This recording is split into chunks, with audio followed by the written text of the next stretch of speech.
লোকসভা নির্বাচনের নির্ঘণ্ট প্রকাশ হয়ে গেছে, তবে তার আগে থেকেই প্রচার শুরু হয়ে গেছে বিভিন্ন জায়গায়। কলকাতার পাশাপাশি জেলাতেও জোর কদমে প্রচার চলছে। বিভিন্ন দলের প্রার্থীরা তারা আজ ঘুরে ঘুরে প্রচার সারেন।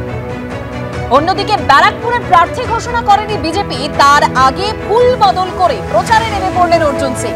আমডাঙ্গায় গেলেন বিজেপির পার্টি অফিসে, কল্যাণী জেএনএম হাসপাতালেও যান অর্জুন সিং।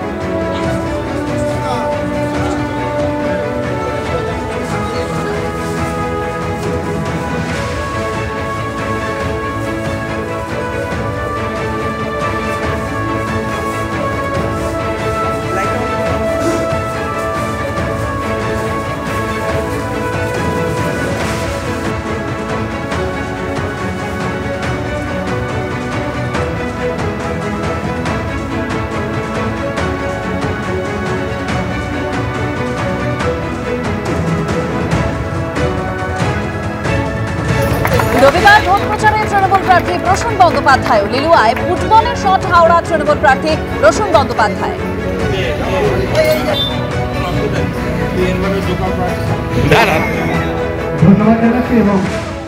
শহরের এলাকা আছে, গ্রামীণ এলাকা আছে, মফস্বল আছে, তার বিভিন্ন দাবি দাওয়া আছে।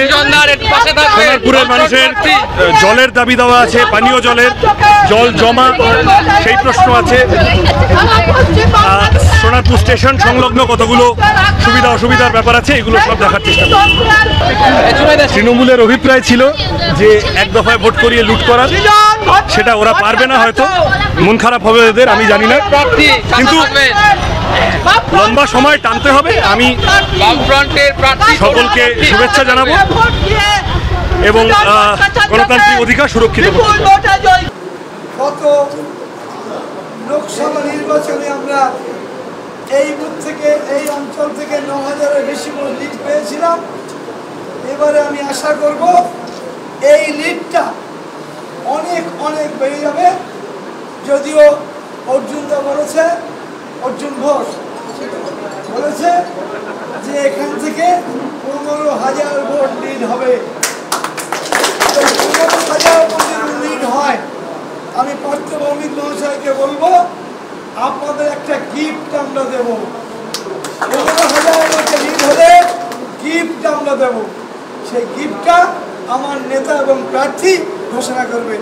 স্বাভাবিকভাবে আমি রফিকারের কথায় কথা বলিয়ে বলছি, যে অঞ্চল হাইয়েস্ট লিড দেবে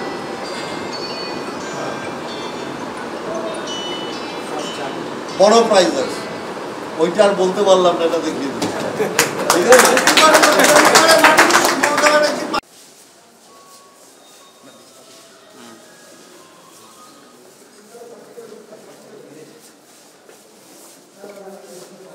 লাইটটা বন্ধ করতে